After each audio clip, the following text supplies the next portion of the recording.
In today's video, I'm going to teach you how to export a diagram to PDF in draw.io. This is a very useful skill, especially if you're collaborating with others or needing to share your diagrams in a format that's widely accessible and easy to print or view on various devices. Now, let's dive into the process. First, open your web browser and head over to draw.io. You can easily access this by typing in the URL or simply searching for draw.io in your preferred search engine. Once you're there, you'll be greeted by a clean and intuitive interface which is perfect for creating and editing diagrams efficiently. Next, open your existing diagram. If you've already worked on a project and saved it in draw.io, you can either find it among your recent files or use the file browser to locate it.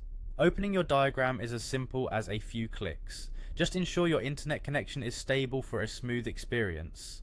Now that your diagram is open in the draw.io editor, take a moment to double check that it's the one you intended to export.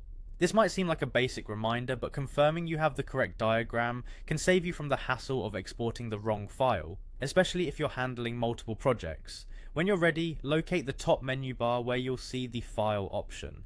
Clicking this will reveal a drop-down menu. From here, select Export As. This step is crucial because it's where you'll decide the format of your exported file.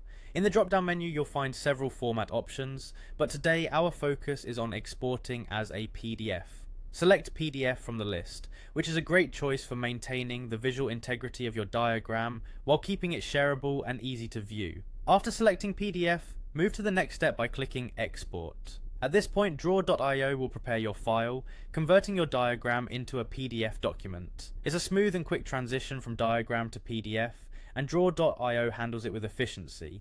You'll be prompted to choose where you want to save your exported PDF file. This is an opportunity to organize your files, ensuring that you can easily access your diagram later. Whether it's in a dedicated project folder or your desktop, pick a location that works best for you. Now give your file a proper name. Naming your file thoughtfully can make retrieving it later much easier. It's a best practice to include keywords or a date to make it recognizable at a glance. Finally, click on Save. With this action, your diagram is officially exported as a PDF to the location you specified. That's it. Your diagram is now ready to be shared, printed, or reviewed as needed. Thank you for watching, and I hope this step-by-step guide has helped simplify the process of exporting diagrams in draw.io. If you found this video helpful, don't forget to like and subscribe for more useful tutorials.